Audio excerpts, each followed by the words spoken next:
Museo Casa de la Memoria Histórica, les damos la mejor, más grata de las a todos ustedes. Estamos aquí ya en la tercera mesa del diálogo sobre la Comisión del Trabajo de la Comisión de la Verdad y la Ley de la Memoria.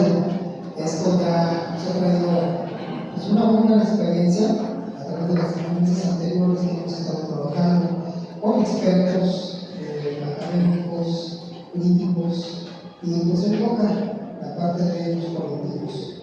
Es decir, estamos hablando cuál sería la postura de los colectivos ante el proceso de justicia, verdad y memoria en el contexto político actual. ¿Sí? Es decir, necesitamos analizar objetivos, alcances, trabajos y consultas que se llevan a cabo por parte de la Comisión para el Acceso de la Verdad, el esclarecimiento histórico y el impulso a la justicia de las violaciones graves de los derechos humanos cometidas entre 1965 y 1990, así como la construcción de la Ley de Memoria Histórica en México. Entonces, pues vamos a tener el gusto de tener hoy a colectivos importantes dentro de la lucha de movimientos sociales que han permanecido desde entonces y que pues evidentemente pues tienen un posicionamiento claro respecto a lo que ha sucedido con estos proyectos y estos trabajos acerca de la memoria. Entonces, hoy quiero presentar la primera ponencia del día, que es Romeo Cartagena, integrante del Comité 68 por Libertades Democráticas, que hoy nos acompaña y que pues quiero que lo recibamos con un caluroso aplauso.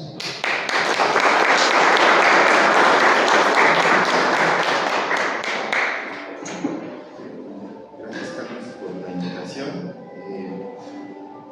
Pues, yo voy a tratar de dar un paso atrás, un poco hacer una reflexión colectiva de lo que se supone que esperábamos como justicia en el proceso de la Comisión de la Verdad que estamos ahorita en transcurso en estos años viviendo, ¿no? Y dar un paso atrás porque me es importante reflexionar en torno a cuál es el objeto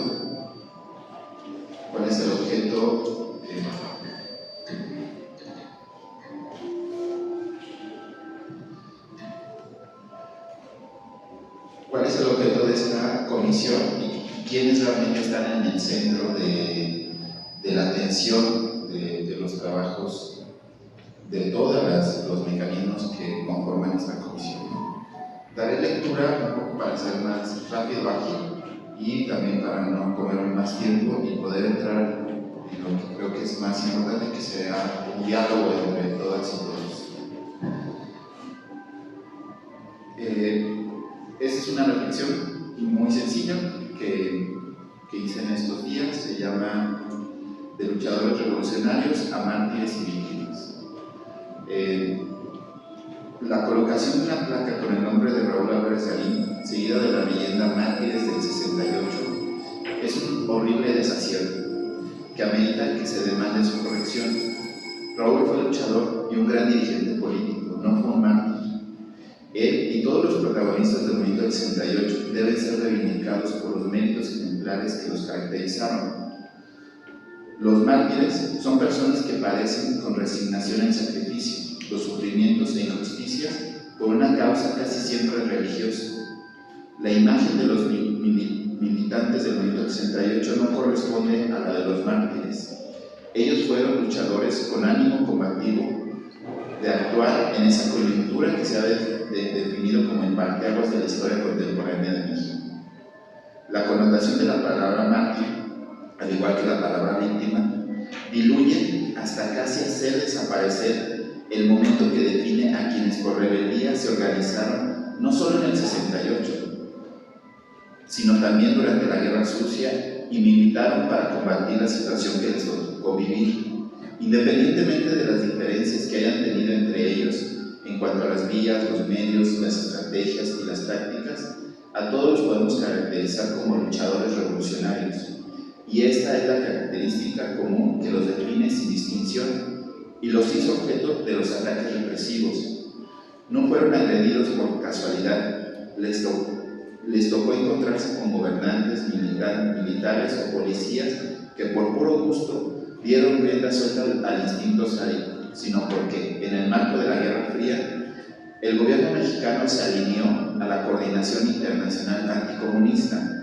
No fue una agresión indiscriminada contra la población, sino una política instrumentada y dirigida con intenciones contrainsurgentes.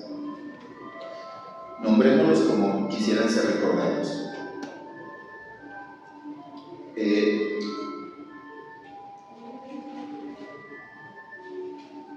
No sé con exactitud cuál es la instancia que empezó a darles el nombre de víctimas a los presos, perseguidos, torturados, desaparecidos y exiliados políticos de los años 60 y de la guerra social del siglo pasado. Pero sí es fácil recordar que el comité de familiares que se organizó para luchar para que el gobierno respetara sus garantías no se refería a ellos como víctimas, y me refiero pues, al comité obrero. El cambio de lenguaje tiene implicaciones que no siempre se perciben y suelen ser muy negativas. El uso de la palabra como mártires o víctimas simultáneamente han ido diluyendo, quizá transformando socialmente la imagen de quienes han tenido como característica común y definitoria el ser luchadores revolucionarios. Inicialmente no le dimos mayor importancia a que se calificara como víctimas a quienes no lo fueron y no lo son. Después empezaron a interiorizar el uso inadecuado de ese concepto e incluso a utilizarlo, pero transcurrió el tiempo, es injustificable seguirlo tolerando. Podrá haber quienes piensen que es intrascendente que se les llame víctimas a quienes fueron agraviados por haber sido luchadores por motivos políticos, y además podrán argumentar que sus familiares también pueden ser considerados víctimas por haber padecido los efectos de la represión. No obstante, no está de más tener presente que la voluntad de los sobrevivientes del 68 y de la Guerra Sucia fue que no se les viera ni se les recordara de forma lastimera, sino por su combatividad revolucionaria. Muestra de ello es que en las reuniones festivas de quienes sobrevivieron a la represión, nunca falta que entonces entonen emocionado la canción Vasija de Barro, incluyendo dos estrofas desafiantes que se le agregan a la versión original. Ellas dan cuenta de que su deseo de recordar por su combatividad y su característica revolucionaria, así de cómo su optimismo fue derrotado. Y las estrofas dicen: cuando el pueblo se levanta por pan, libertad y tierra, temblarán los poderosos de la costa hasta la sierra. Yo quiero que a mí me entierren como un revolucionario, envuelto en bandera roja y con mi fusil al lado. Después pasamos a esta segunda etapa, que son los expertos en derechos humanos, los que sí tienen fronteras. Se puede creer que haber desaparecido o haber dejado en segundo plano la identidad revolucionaria y combativa de los reprimidos, verlos simplemente como víctimas, ha sido producto de la evolución natural de las formas de hablar.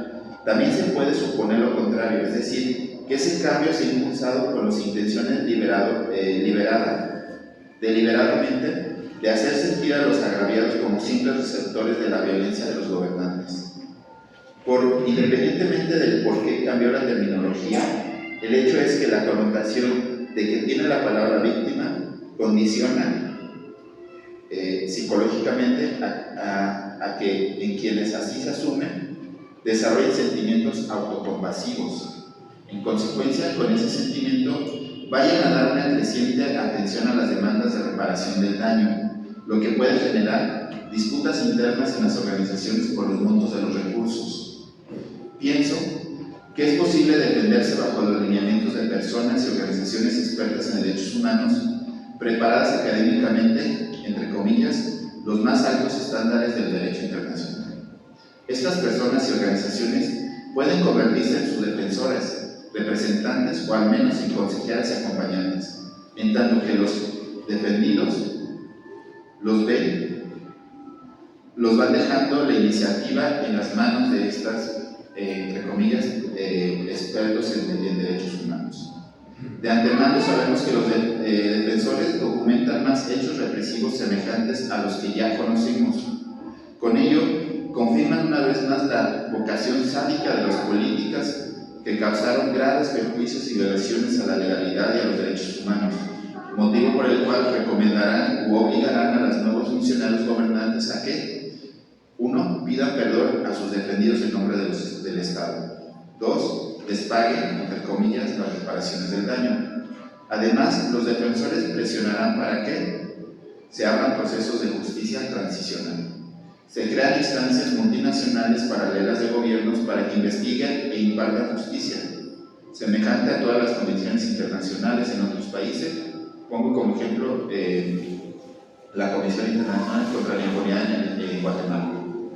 Se abran más archivos y espacios físicos de inspección al escrutinio. Y yo me pregunto, ¿quién ha ganado y qué ganan con el esquema de los expertos defensores? Han ganado y seguirán ganando los mayores responsables de los crímenes investigados, pues en las investigaciones únicamente apuntan a una parte de los perpetradores, en tanto que desvían la atención respecto a otros autores que son los intocables, a los que nunca se les ha investigado y ni siquiera se han señalado. Los investigadores y expertos dicen que los derechos humanos no tienen fronteras y pugnan por la justicia transicional, pero tienen bien delimitada la frontera entre quienes pueden ser investigados y sujetos a juicio y quienes no. ¿Qué estados son fallidos y requieren tutela de los organismos multinacionales como la OEA, que es conocida como el Ministerio de Colonias de Estados Unidos, y cuáles no son sujetos de escrutinio y menos de enjuiciamiento? Estados Unidos aporta financieramente a la OEA y a la ONU, cuyas comisiones y tribunales internacionales inspeccionan al Estado que guardan los derechos humanos de los países cuyos ciudadanos merecen ser protegidos de sus gobernantes. Pero en cambio, en los países que financian el sistema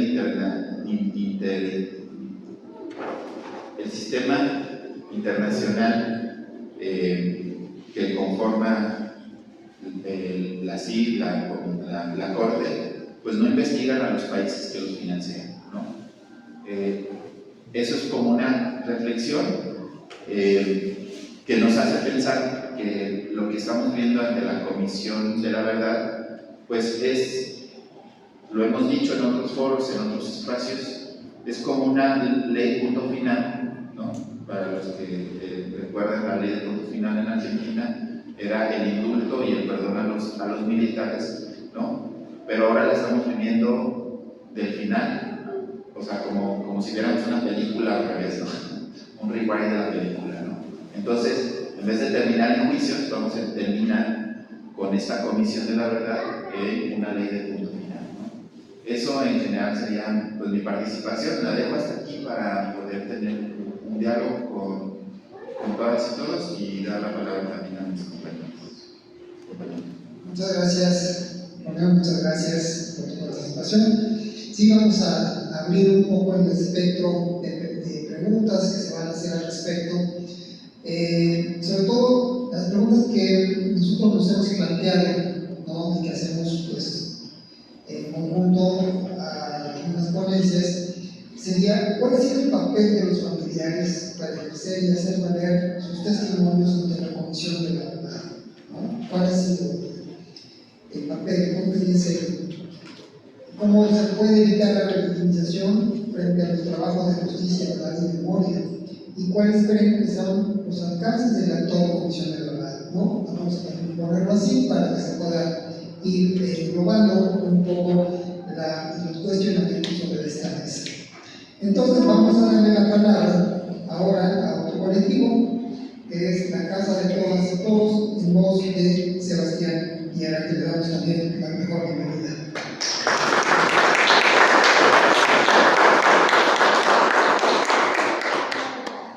Muchas gracias por la invitación. A nombre de la Casa de Todas y Todos, en nuestra parte traemos una propuesta, dado que ya venimos participando, inclusive desde la semana pasada, la participación más reciente en este diálogo.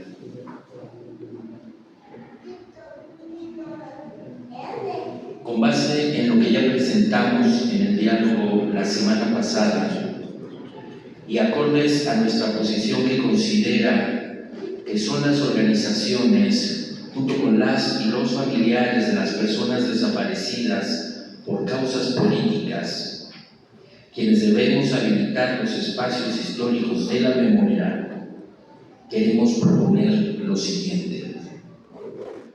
Proponemos la creación de una red independiente de sitios de la memoria en coordinación con el Museo Casa de la Memoria Indómita.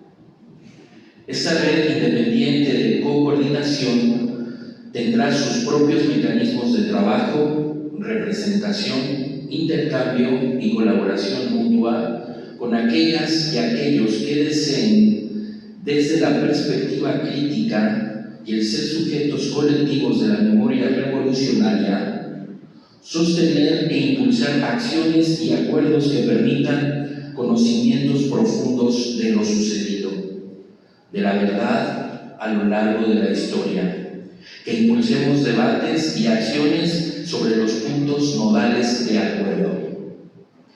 Cada organización participará según sus propios acuerdos y mecanismos de trabajo, teniendo siempre presente que la memoria la acuerpan y territorializan los pueblos, las y los familiares y los colectivos de las y los desaparecidos por el Estado, manteniendo autonomía e independencia. Se propone también una página web que permita la comunicación y difusión de las iniciativas que en conjunto puedan impulsarse para luchar por la justicia y la verdad, por el esclarecimiento de los hechos y contra la mentira y la simulación. Sugerimos la coordinación porque el Museo Casa de la Memoria Indómita posee la más larga trayectoria de lucha y 46 años de experiencia en el tema de las y los desaparecidos políticos en nuestro país.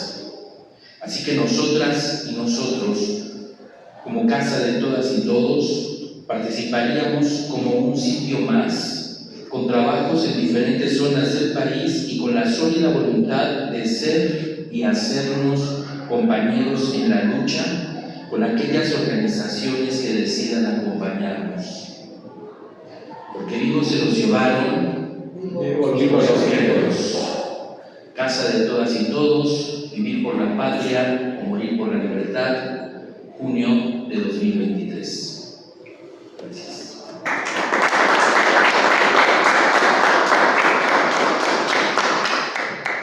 Muchas gracias, compañero Sebastián. Muchas gracias por su participación, por esta lectura de este posicionamiento que es muy importante, puesto que también nos involucra. Y a esto, pues tenemos que entender que el papel de la Rosario Barra de Piedra y de las doñas del Comité Oreca, pues siempre estuvieron en conjunto con todos los colectivos, con muchos agrupamientos que tenían a las víctimas de los familiares de desaparecidos. Y esto pues, es algo que va a ser una constante entre todos estos diálogos, pues porque sigue siendo presente el hecho de que se siga participando, ¿no?, con los grupos y colectivos que representan a estos familiares. Y claro, pues como siempre decimos, hasta no encontrarnos, pues vamos a seguir buscando. Entonces, eso va a ser siempre una constante dentro de nuestros trabajos y sobre todo pues, en la cuestión de la reconstrucción de la memoria, de los que estamos trabajando. Ahora voy a dar la palabra a Ricardo Landa, que es representante de la Casa de los Pueblos de México y del periódico Excelsior, que hoy viene en representación de Luis de la Cruz, del Movimiento por la Verdad y la Justicia de familiares de personas desaparecidas de la Guerra Sucia en los años 60, 70 y 80 del siglo pasado en el estado de Guerrero. Y pues, va a leer también un manifiesto, un comunicado que es importante para la misma comunidad. Antes de voy a retomar un poco las preguntas, ¿no? A los posicionamientos acerca de lo que hemos estado planteando, pero es importante escucharlos y darles voz. Y de verdad, pues también darle el mejor reconocimiento y aplauso a Ricardo Plata.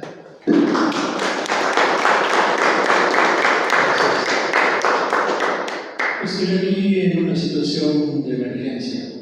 Luis y su hija están perseguidos, son voceros y participantes del movimiento por la verdad y la justicia de familiares de personas desaparecidas de la Guerra Sucia de Atoyac de Álvarez Guerrero.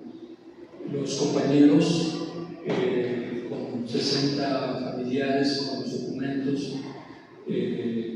suficientes, se han presentado durante los últimos años, pero particularmente en los 2 años recientes, en jornadas para explicar, para presentar los casos, los testimonios de lo ocurrido en la Guerra Sucia en Guerrero y la no solución que han tenido sus casos. Lo último que han hecho, y ahora mismo están, una parte de ellos, este movimiento que también en resumen se llama Movimiento contra el Olvido, están en estos momentos con 2 meses y una semana, 2 meses y casi 10 días de toma de las oficinas del CIA, de la Comisión de Atención Integral, de la CEA, de la atención a víctimas.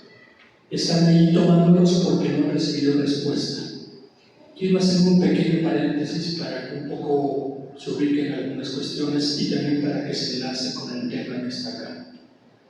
Nosotros, los de la Casa de los Pueblos México y el colectivo del Censontle, tuvimos también el honor, por él no soy emergente, soy también una de las 400 voces del Censontle, que estuviera con nosotros militando en los últimos años de su vida, mi compañero Alberto Guillermo López Limón, investigador, doctor en ciencia política y militante de varios grupos guerrilleros durante mucho tiempo, después investigador público, investigador claramente de la memoria de la Guerra Sucia.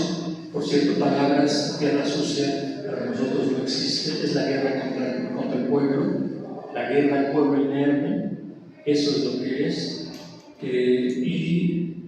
Estamos por publicar uno de los últimos de estos materiales, un libro de 500 y tantas páginas que se llama Guerra contra el pueblo, de los años 60, 70 hasta los 80 y tantos de esto, con documentación que tuvo en unas anteriores investigaciones que se hicieron cuando hubo la Comisión de la Verdad en Guerrero y otros elementos. Varios de sus libros, Rubén Jaramillo, la historia del general Vázquez, la de los Ucabañas, la de la 23, la del Movimiento de Acción Revolucionaria, y ahora este libro, además de su participación en todas las fichas de trabajo sobre el libro Las Guerrilleras, pueden ser conseguidos. Por eso va a dar el premio en la siguiente semana Carlos Montemayor, ya póstumo al fallecimiento que tuvo el año pasado, el 3 de junio. ¿Por qué viene a cuento tanto él como el caso que voy a narrar y a leer rápidamente? Porque hasta sus últimos días el compañero estuvo acompañando a Luis y a otros compañeros de este movimiento y estuvo teniendo la advertencia clara que da la experiencia con las de ustedes, de que no se puede confiar ni un tantito así, como decía Che, para el imperialismo, ni un tantito así en el poder opresivo, en su estrategia, que a la vez une el golpe y los supuestos beneficios y las palabras bonitas. En tiempos que se habla mucho del progresismo, esta estrategia aparece como contrapesos. Por un lado, te ofrece una ley, discursos, beneficios, atención a las víctimas, y por otro lado, te reprime. Paso estrictamente a los hechos. Los compañeros acaban de denunciar en un comunicado que llaman Denuncia Pública contra los citatorios e integrantes de este movimiento contra el olvido, que han recibido citatorios de imputación que se hacen a ellos, que son defensores luchadores sociales y familiares de gente de la guerra sucia, a un compañero y una compañera de este movimiento. Ellos denuncian que las autoridades, particularmente de la Comisión de Atención a Víctimas, ha pasado por encima de esta comisión que se creó, la verdad, ha pasado por encima de los acuerdos de que se iban a atender tres cuestiones básicas que ellos piden. La principal: buscamos el registro de dónde están los desaparecidos o asesinados. Dos, el registro de los militares, y esto tiene una parte, el registro de los militares que fueron los que hicieron esos actos de violencia.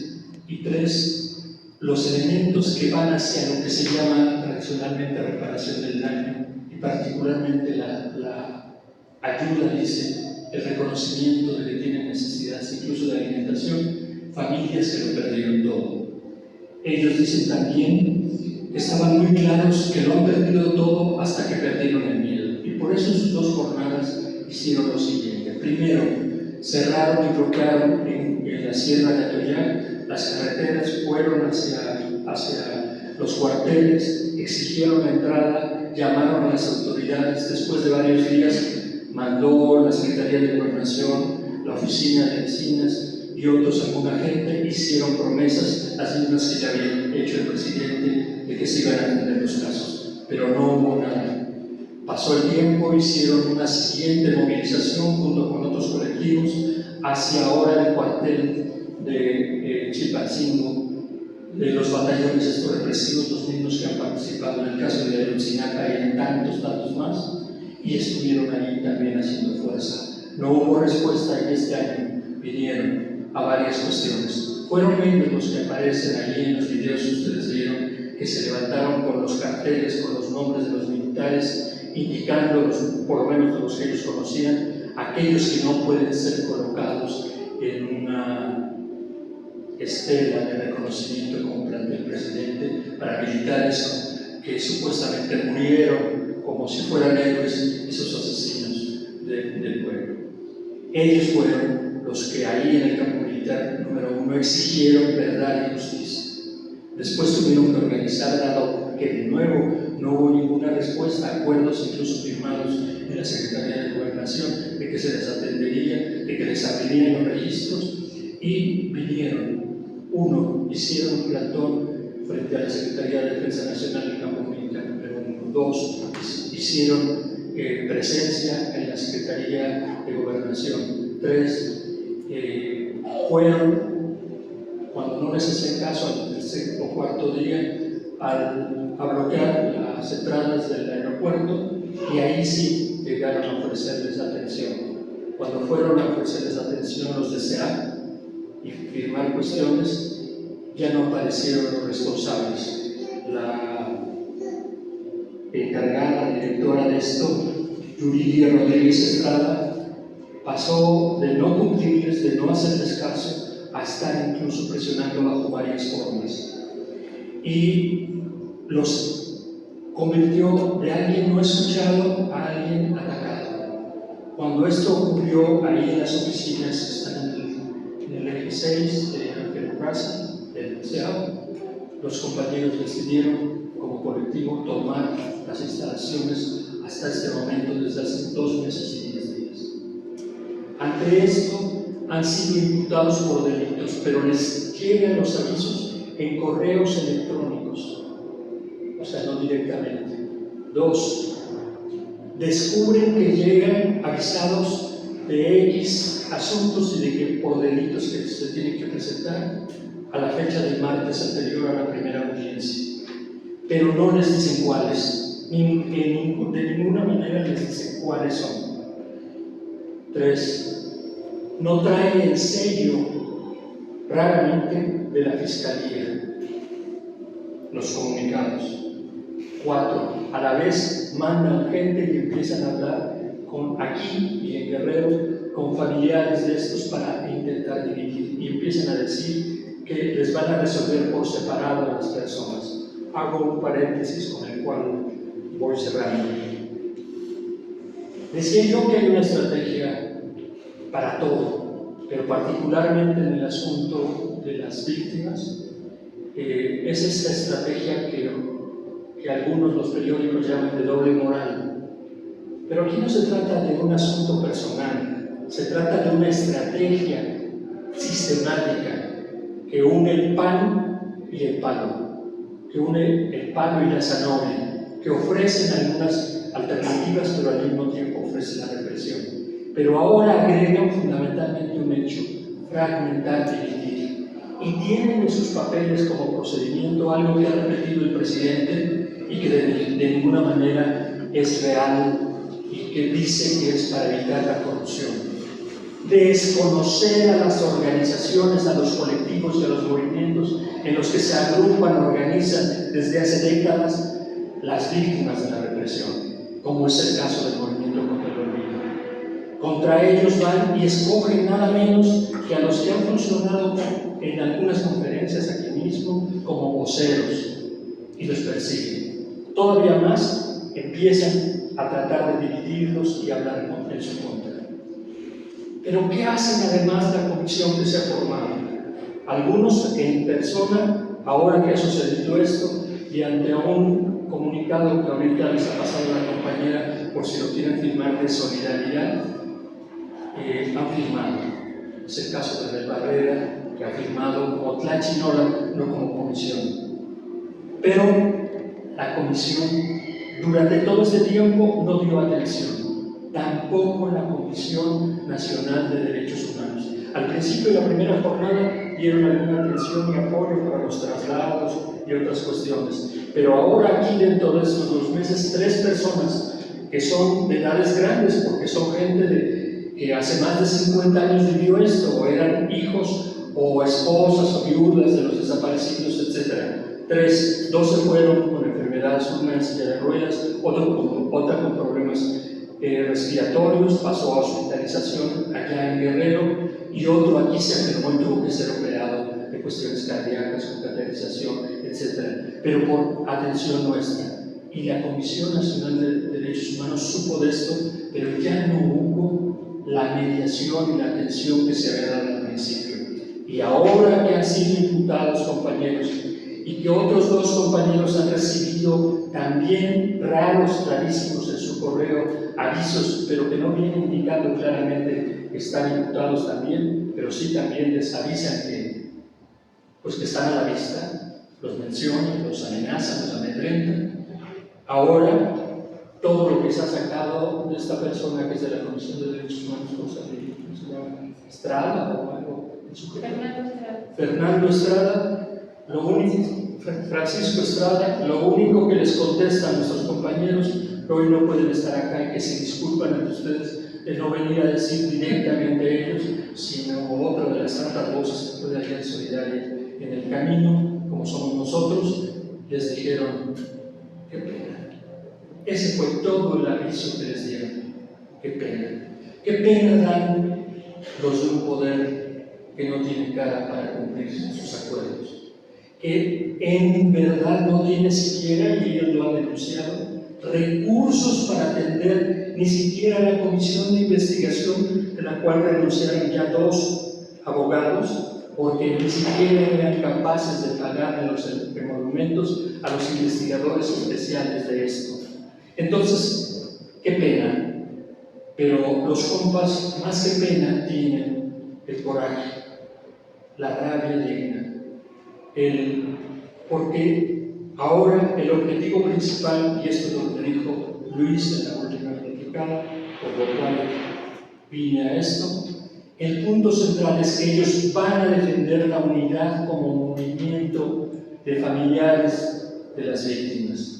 No son víctimas, son resistentes, son luchadores sociales, son revictimizados, eso sí, son nuevamente criminalizados y judicializados. Criminalizados es la palabra. Con el derecho que tienen a la protesta, que fue pacífica, aun y cuando sea en esos lugares, con toda claridad y con toda firmeza. Fue pacífica y es pacífica, y la toma ha sido pacífica. y han mostrado todo, y cuando han venido algunos médicos o los que atienden ahí, han podido pasar si quieren, pero estrictamente lo que los compañeros no aceptan es que se los divida, que se les burle y que ahora se intente reprimirlos. Aquí estamos y pues agradecemos que se nos haya dado la voz. Si no lo leí, pero usted decía y lo tiene en su hoja, si alguien más quiere agregar sus firmas, seguiremos difundiendo esta crítica. No es solo crítica a las personas y a los funcionarios, es a la política represiva que se simula de verdad y de justicia.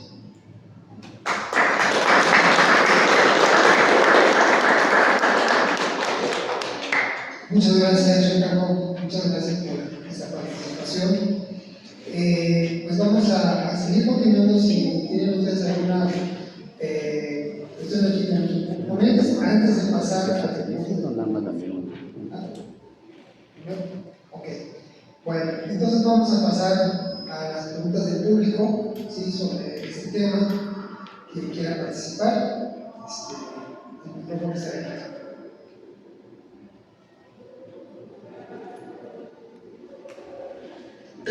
Es interesante la propuesta que manejó el compañero de la Playera Negra.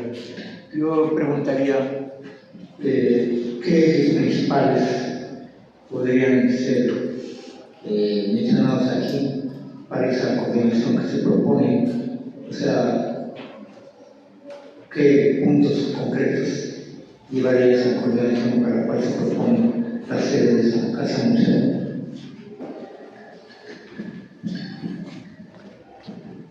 Gracias.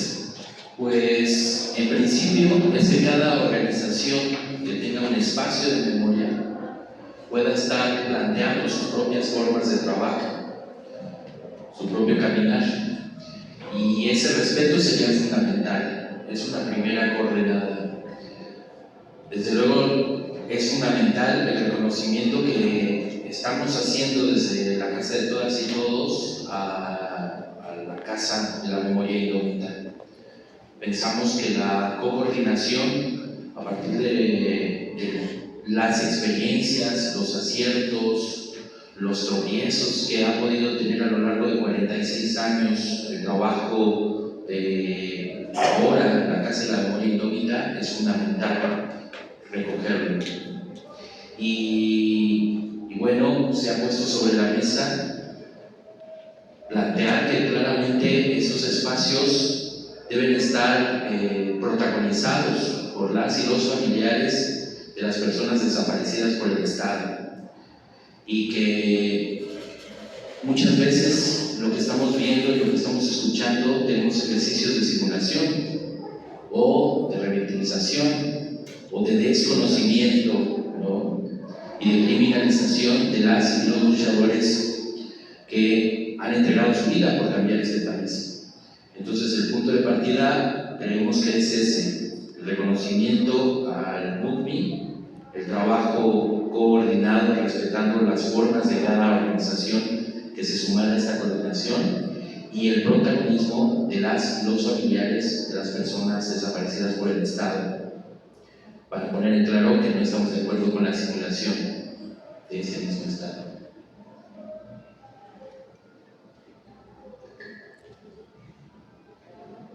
Gracias, Sebastián.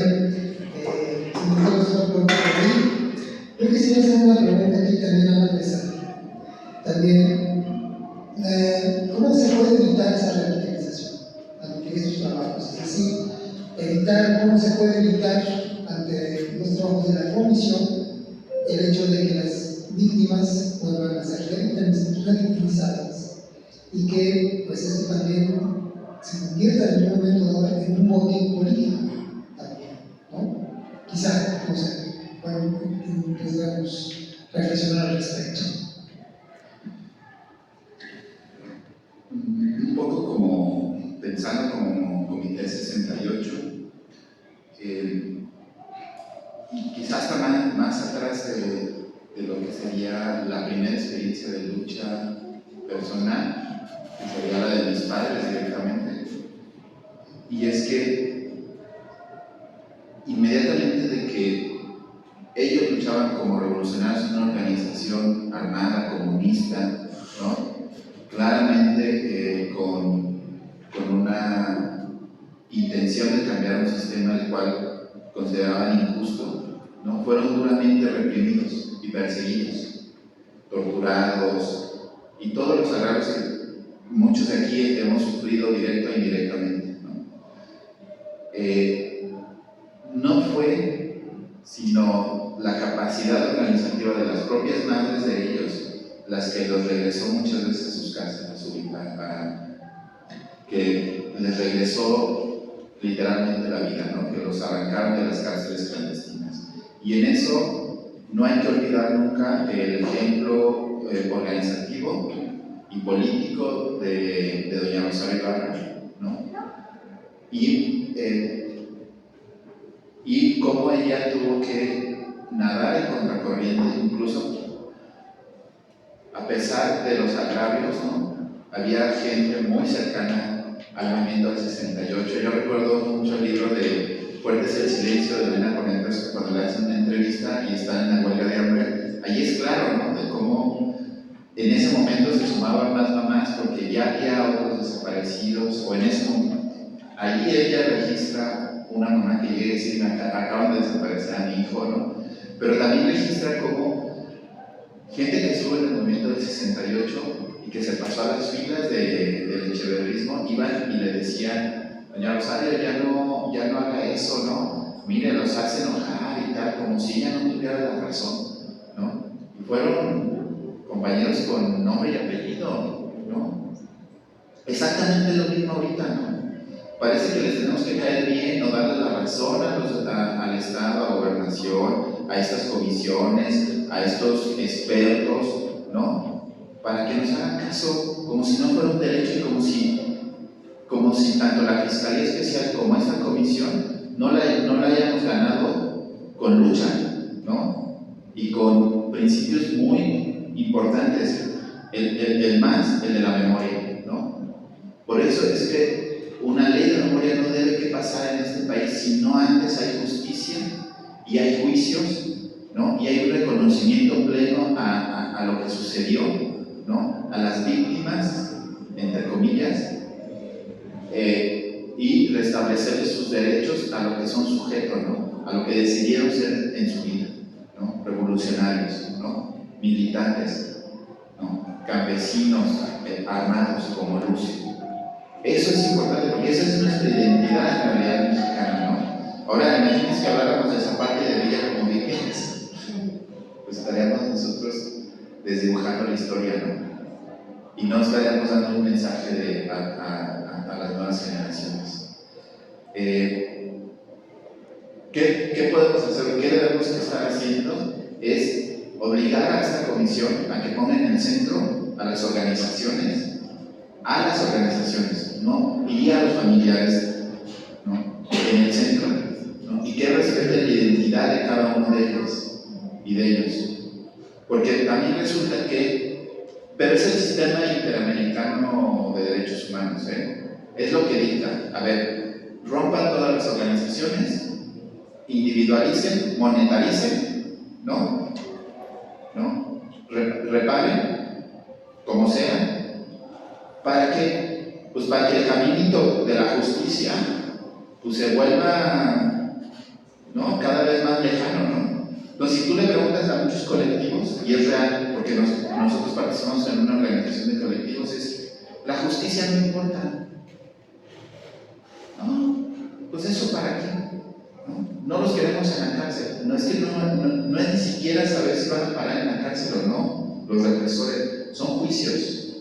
Queremos saber qué pasó, quién lo hizo, por qué, ¿no? A qué intereses oscuros estaban respondiendo, ¿no? Y si de ahí salen elementos para que sean encarcelados, esa es otra historia, ¿no?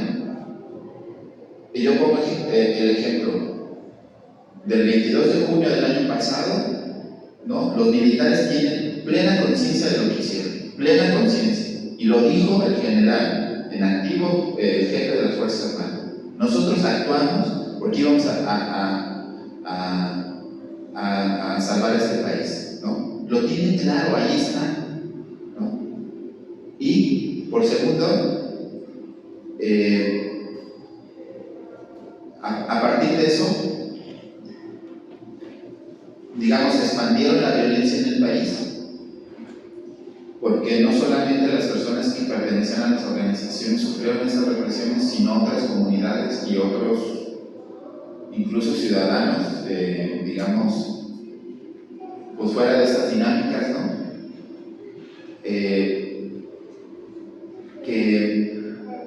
Que si bien entran en los temas de violencia y que deben estar, digamos, contemplados en su mayoría del pasado hasta el día de hoy, ¿no? Pero no es así, estamos viviendo como un mundo al revés, estamos siendo criminalizados, ¿no? Perseguidos, investigados, incluso espiados, ¿no? Y también no somos el centro de ninguna, de lo que debería de ser una atención de los familiares y los sobrevivientes. Y por el otro lado está toda una clase política que perteneció a estas décadas de represión, totalmente enriquecidas y con toda la impunidad del mundo, ¿no? Y que todavía siguen cometiendo actos de corrupción. Entonces, es un bosquejo general de lo que estamos viviendo, y en conclusión yo creo que los colectivos en general tenemos que impulsar una ley contra los delitos de lesa humanidad en México, y que dependa del Estado, que no dependa de organizaciones internacionales, porque en verdad es como terminar de hacer la Guerra Fría, ¿no? O sea, que los países sigan subordinados a una dinámica internacional y que seamos tachados como estados fallidos, estados intervenidos con el narcotráfico, y que sea tan difícil, ¿no?, tener una vida nacional plena. Más o menos. Muchas gracias. ¿Alguna más?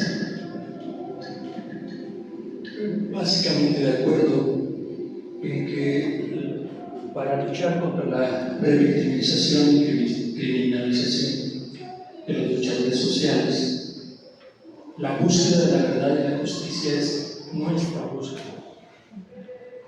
Nuestra búsqueda. De ninguna manera es delegar a otros, es entregar necesariamente la confianza en nuestras propias fuerzas. Volver a aquella idea, está flojo, bueno, ya se escucha, volver a aquella idea de Ho Chi Minh de que tenemos que caminar con nuestras propias piernas, que la solidaridad va a llegar cuando vean que caminamos por nosotros mismos. Y eso es lo que me parece importante de la propuesta de los compañeros de la Casa de Todas y Todos cuando se refieren a utilizar este lugar de la Casa de la Memoria Económica. En segundo lugar, los puntos que dice el compañero también son clave, pero vamos a ejemplificar algunas de las limitaciones que desde hace mucho se dieron a ese proceso. Uno es la de la fecha. Incluso podemos presentar anécdotas al compañero nuestro, que ahora le van a dar el premio Carlos Montemayor y etcétera. Le ofrecieron que hiciera una presentación y que se pudieran publicar sus libros en este centro de estudios de la Revolución Mexicana, etcétera, pero que la consigna era nada que se pase de los años 90.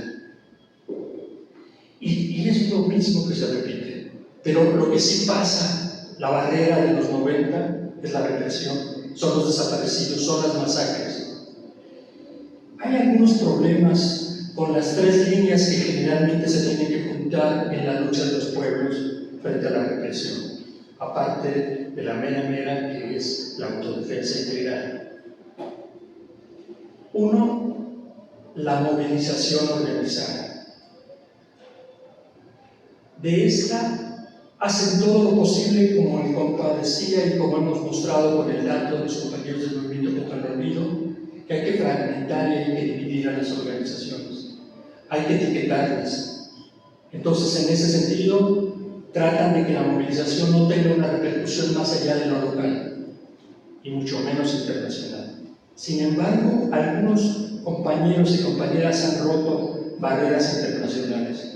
Es el caso de las mujeres violadas en Guerrero, es el caso ahora de Ayotzinapa, es el caso del Chaco, que va a cumplir 25 años de la masacre del Chaco. O sea, también se pueden usar los instrumentos internacionales, pero lo fundamental es lo que decía, acá cómo lo resolvemos. Fundamentalmente, y vuelvo a la propuesta, yendo más allá de la memoria separada, conjuntando las memorias. Ese es otro elemento. Otro aspecto que nosotros queremos tanto subrayar es el que junto a la movilización se necesitan procesos organizativos y comunicacionales que incluyan investigación, por lo tanto, para recuperar esa memoria histórica. Es poco de decir porque creo que es claro lo que significa esa tarea, que es muy dura y que requiere de la participación de muchos. Cuando caían nuestros compañeros, yo era niño, en los años de la mal llamada Guerra Sucia, sus familias no podían más que buscarlos, pero no podían entrar en contacto. Si eran compañeros de los movimientos armados de lucha por el socialismo, ellos mismos se cuidaban de no tener un enlace con sus familias porque volverían a ser dañadas estas. Nosotros ahora que hemos recogido testimonios de los compañeros del movimiento contra el olvido, hemos visto cómo llegaron a hacer tácticas que volvieron a utilizar en Chiapas en 1994 o en el Charco o en Aguas Blancas, lo que se llama diezmar, por ejemplo. O sea, llegan y los juntan en la cancha pública de la localidad, separan a unos, hombres y mujeres, pero también separan por edades y en algunos casos el famoso diezmo, pero no el diezmo que se paga a la jerarquía católica, sino lo quebraban, lo quebraban, lo quebraban, y otros los dejaban para llevarlos a la cárcel. De los que descubrían que había algo, a muchos se los llevaron y los tiraron después en el mar, desde los helicópteros, como ya es algo conocido. Es decir, esos procesos se han vuelto a dar de distinta manera. Tal vez el de tirar desde los aviones no se sabe, pero ahí están los muchos desaparecidos, ahí están las fosas, y ahí están, como lo está ahorita documentando, entre muchos, principalmente las compañeras, las buscadoras, pero lo estamos haciendo nosotros también en el Censontle, la muerte una tras otra de las madres, las hermanas, de tantos y tantos que están buscando la verdad y la justicia, y por eso los matan. Entonces, yo creo que hay que darle organización a estas ideas y propuestas, básicamente uniendo esos tres aspectos: movilización organizada, clara, autónoma, organización y comunicación, y un proceso legal en donde no confiemos en el derecho o en la ley, sino en la legitimidad de la verdad histórica alcanzada por los propios pueblos y discutidos por ellos. Es tiempo de que seamos soberanos, es decir, que decidamos por nosotros mismos. Gracias. Muchas gracias, Ricardo. Seguimos con la misma pregunta. Tenemos por ahí alguna otra respuesta. Hay otra pregunta que podría quedar aquí mismo. Ahora, ¿qué se espera de cómo repartir, cómo se puede lograr la justicia? Ya hablamos de que puede haber reparación en un momento dado, que se puede llegar a conocer la verdad hasta cierto punto, pero ahora la pregunta es: ¿dónde está la justicia? ¿Cómo se va a establecer la justicia? ¿Qué se esperan las víctimas sobre la cuestión de la justicia? ¿Qué me puede responder al respecto?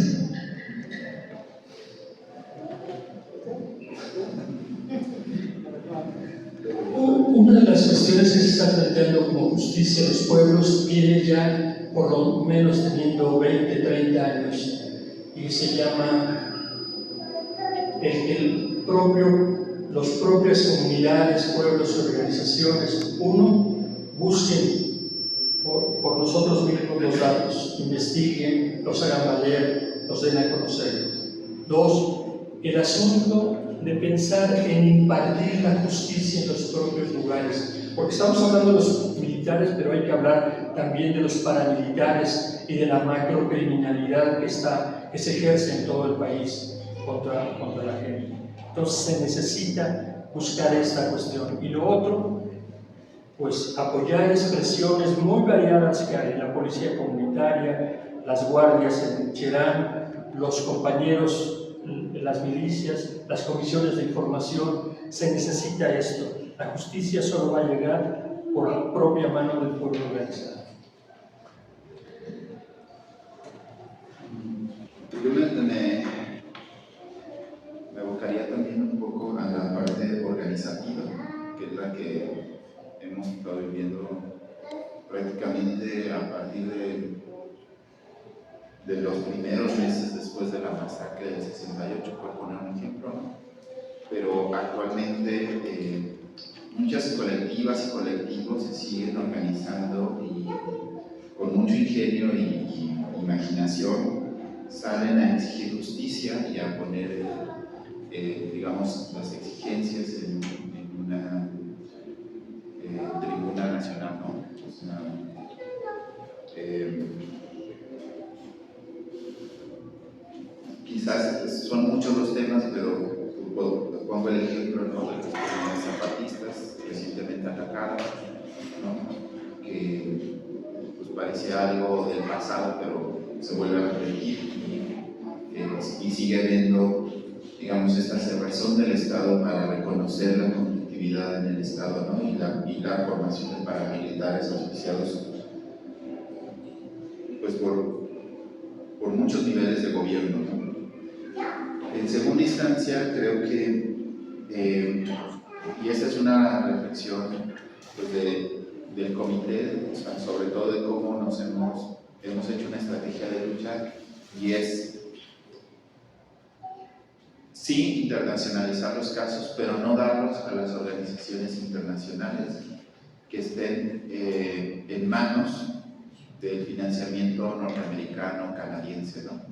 Porque vulgarmente se dice el que paga manda, ¿no? Y en ese sentido creemos que todos estos organismos lo único que hacen es apalear las luchas políticas del país y digamos, ahorita que decía el compañero del diezmo, también hay una especie como de letargo, ¿no? O sea, digamos, el caso del 10 de junio duró en la CID de 9 años inactivo, porque la Corte le otorgó al gobierno mexicano en ese año, como en el 2007-2008, una pausa de 9 años para que consiguiera las pruebas a su favor. Entonces, digamos, estamos hablando de casos de 50, 65 años, ¿no? O sea, son medios siglos, ¿no? Cuando muchos de los perpetradores ya no están, muchas de las personas que vivieron las represiones tampoco ya no están, pero no significa que no haya materia de investigación, incluso no haya materia de justicia, ¿no? Y pongo el caso armenio, que pasaron 100 años para que se configurara el genocidio y fue soberano, pues, ¿no? Y nosotros creemos también mucho en la jurisdicción universal, ¿no? Esa que llevó a Pinochet a la cárcel, ¿no? A la que nosotros podríamos hacer un tribunal con facultades para que investigue todos los casos de represión. Hace unos años en México estuvo el Tribunal Permanente de los Pueblos, pueden encontrar mucha información. Es un ejercicio sumamente democrático, popular, ¿no?, que se hizo con cientos, es más, creo que fueron miles de organizaciones sociales por todo el país, las cuales hicieron denuncias de todo tipo, ¿no?, de agravios de todo tipo, ¿no? Quedaron documentadas, incluso hay una sentencia, ¿no?, y en la cual nos mandatan, ¿no?, de un modo utópico, pues tienen que reformar el Estado, ¿no?, tienen que hacer una nueva constitución y tienen que, ¿no? Pero digamos, esos ejercicios ¿los podemos llevar a la práctica? Yo creo que sí, ¿no? Pero necesitaríamos romper con la lógica norteamericana, la lógica del imperialismo, la misma que ataca a Cuba, la misma que auspicia el fascismo en México, son los mismos que te llaman con el tema moderno de los derechos humanos, ¿no? Y el tema moderno es: yo soy un experto o una experta, ¿no? Y te voy a decir qué hacer, ¿no? Pero además, como soy muy buena y bueno, pues te voy a decir que has sufrido mucho y te voy a tratar bien, ¿no? Y de ahí no pasa, porque ese es su papel, ¿no? Su papel es el del policía bueno, ¿no?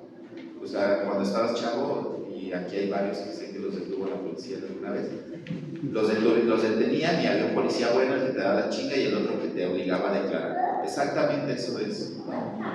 El represor y los organismos de derechos humanos que lo único que llevan es a declarar sin fundamento, ¿no? Y sin juicio y sin cárcel a los perpetradores, mucho menos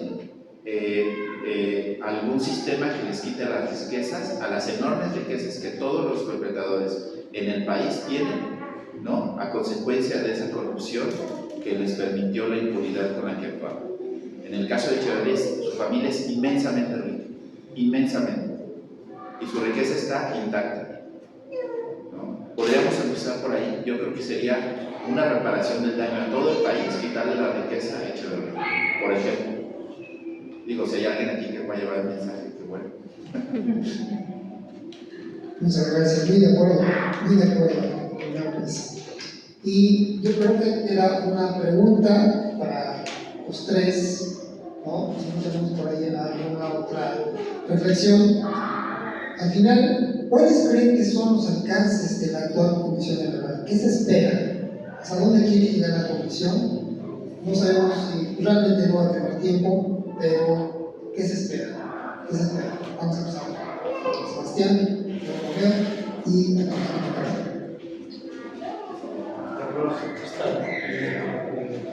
perdón. No, perdón, adelante. Es una pregunta. Sí, dos preguntas por ahí. Se pregunten, ¿no? Lo que no tenemos mucho problema. Sí, es una pregunta porque el compañero Sebastián trajo una propuesta concreta y yo creo que hay que desmenuzarla un poco más, ¿sí? En principio estamos de acuerdo y también lo que dice Romeo, ¿verdad? Que en esas propuestas también es el discurso que hay que tomar en cuenta, el discurso oficial y eso, y prepararnos para eso. Pero ya que existe alguna intención, ¿tienen alguna o ya han pensado en una reunión, una ruta crítica para empezar con estos trabajos?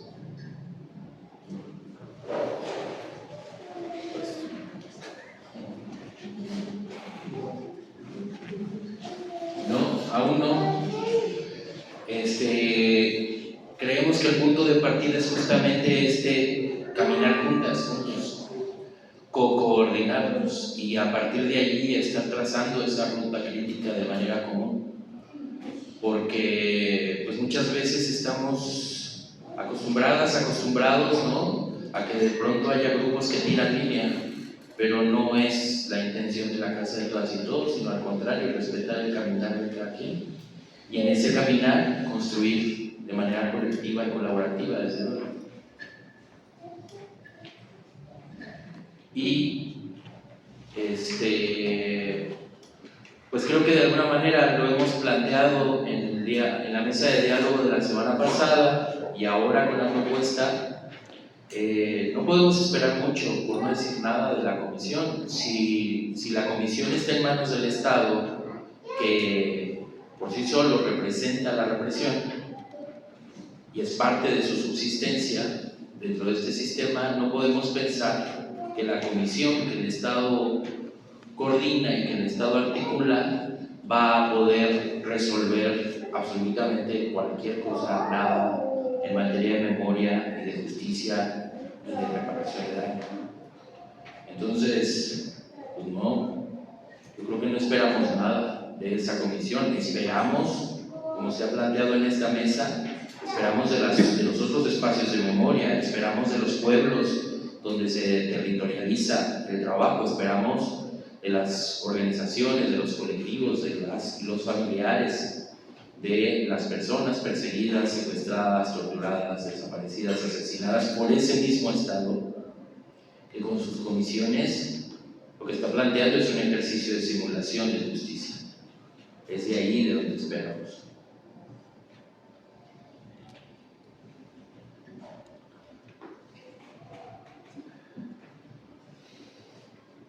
Lamentablemente creo que vamos a tener resultados negativos, ¿no? No siquiera vamos a tener un dique sobre lo que representaría la necesidad de juicio, de investigación, de atención, o sea, todas estas atribuciones que supuestamente tiene la comisión, ¿no? Porque si revisan cada uno de los mecanismos que la representan, sus alcances y sus resultados hasta la fecha de hoy son totalmente limitados. Algunos son pues pobres en sí mismos, ¿no? Y otros incluso rayan en la demagogia más prevista posible, ¿no? O sea, para decirlo rápido, o sea, la Comisión de Esclarecimiento Histórico no se pone de acuerdo, ¿no? Y no tiene ni siquiera, digamos, patrones ni una metodología de investigación clara sobre en qué van, ¿no? A pesar de que en México investigaciones hay cientos, ¿no? La de Alberto Limón, supongamos que fue uno de los mayores investigadores de los movimientos y de los procesos revolucionarios, ¿no? Está el informe de la FEMOS, que tiene una rigurosidad y etcétera, o sea que es importante. Ni siquiera eso lo van a poder superar, ¿no? La Comisión Nacional de Búsqueda de Personas no tiene claro, incluso agrava a las víctimas de desaparición forzada, porque está hablando de saber ellos que existen restos. Cuando el primer principio es que se busquen en vida. Si ellos saben que las personas desaparecidas están muertas, que digan por qué. ¿Y en dónde? ¿No? Pero no nos vengan a decir que están buscando los restos, ¿no? ¿En qué documento están? Incluso fueron a Guerrero a pedir el ADN de los familiares. A ver, espérame tantito, a mi familia se le llevaron vivo, ¿no? Y no es algo que inventó doña Rosario para hacerse famosa, sino para fincar responsabilidad del Estado mexicano que desapareció una persona viva. Vivos se los llevaron vivos, los queremos. No fue una graciosada de ella, ¿no? Y por eso la persiguieron, ¿no? Y por eso ella tuvo todas esas formas de defenderse. O sea, ahora resulta que estamos buscando restos. Y allí los compañeros que estuvimos en esa reunión así nos lo plantearon. Y todos así, que a toda madre, ¿no? Entonces ya los dieron por muertos, ¿no? O sea, sí está de grave.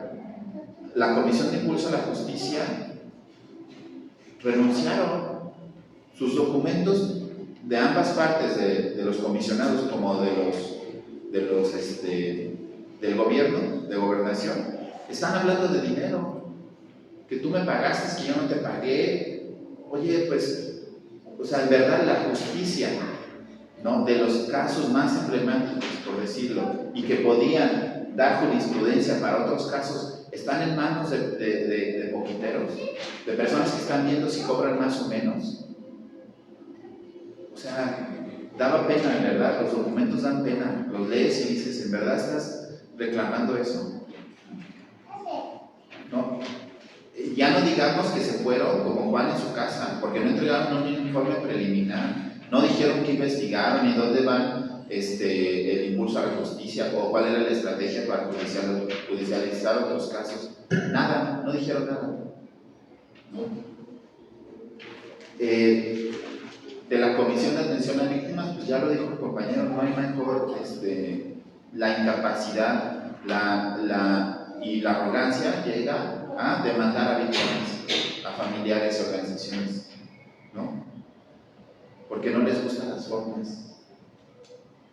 Pues ¿qué querían? O sea, los pueblos de Guerrero están muriendo de hambre.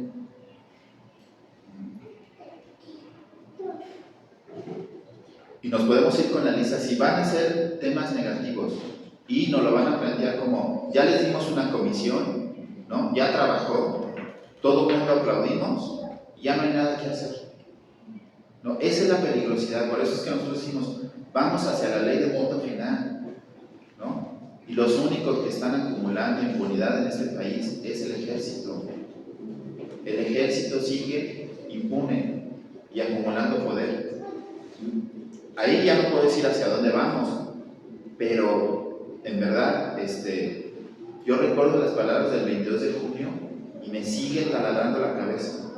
No lo puedo creer que en un país democrático, ¿no?, de 50 años de lucha o más, todavía un general se imponga y nos diga, luchamos contra ustedes, ¿no? Acabamos con el comunismo, salvamos a este país, ¿no? Ya, ahí está, ¿no? Se indultó solito. Aquí nosotros hicimos un foro y con mucho pesar porque quizá no lo podíamos decir tan claramente, ¿no? Así lo dijo, es un indulto y además sale y le explica que 30 millones de un departamento no es nada y hacia dónde vamos, ¿no? Porque si no luchamos por una justicia universal para todos, ¿qué caso tiene que reparen a los de Guerrero, que reparen a los de Jalisco?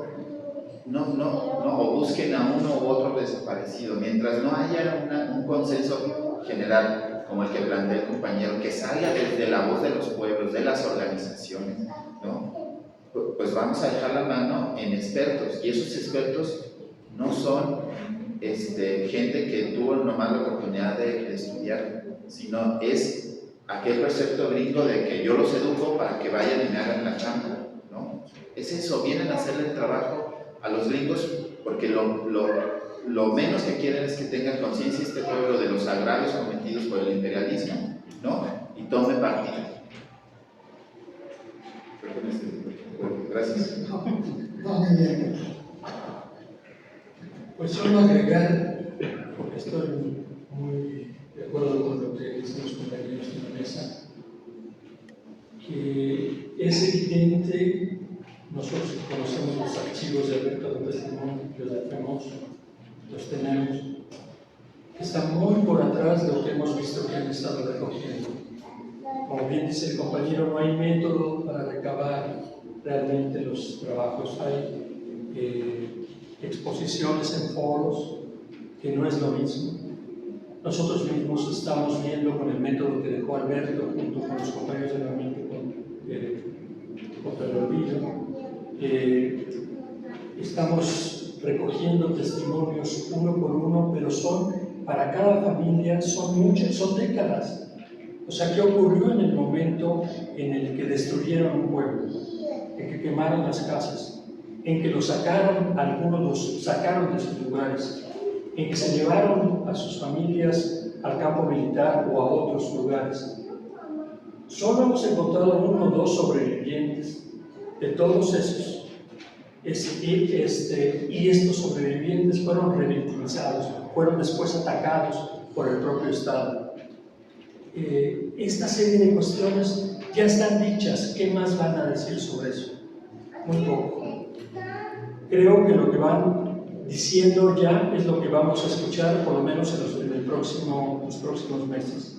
1, hemos pedido que se abran los archivos. Pues sí, sigan pidiendo. 2, vamos a entregar esta información a la Fiscalía. La Fiscalía no pela ni a su abuelita. Y 3, en algunos casos van a presentar seguramente datos que se hayan corroborado de varios años, seguramente 2 o 3 casos espectaculares. Ahorita tienen además el déficit, la presión de que respondan por lo de Ayotzinapa. Pero ahorita estamos hablando mal del enemigo del pueblo, en resumen. Pero ¿y el pueblo cómo está? Estamos desmovilizados, dijo el compañero, en un proceso de caída. 2, hay una pasividad y un clientelismo de parte de muchas de las que eran organizaciones sociales de lucha. Es decir, que nos den algo, que nos den lugar, que nos peleen. A ese grado de pasividad se ha llegado cuando se vuelve uno clientela o dependencia. Pero lo peor es que lo mejor que existe, las buscadoras, los madres y padres de Ayotzinapa, todos ellos, sus mejores momentos o coyunturas no se pudieron convertir en un enlace nacional, en un tejido nacional.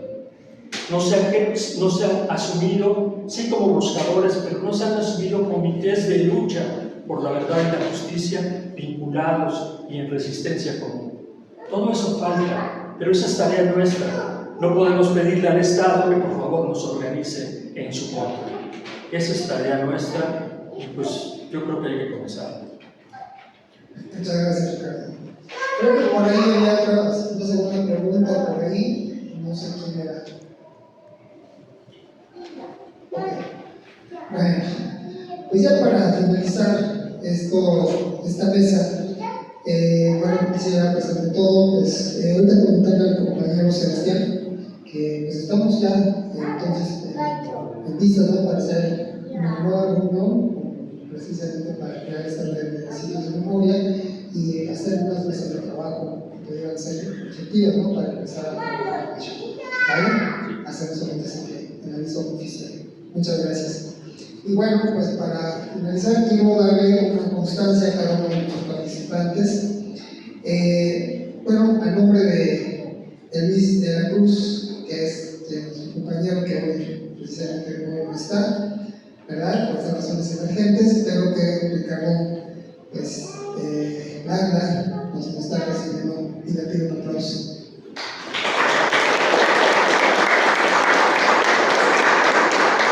Luis y Leslie de la Cruz, libertad.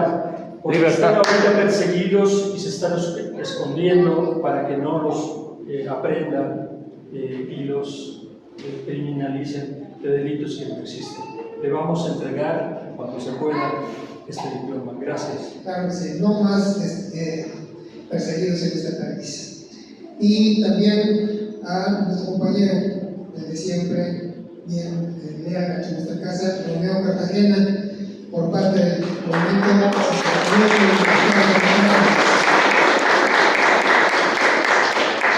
Por último, a nuestro compañero Sebastián Viera, de la Casa de Todas y Todos. Muchas gracias por haber participado.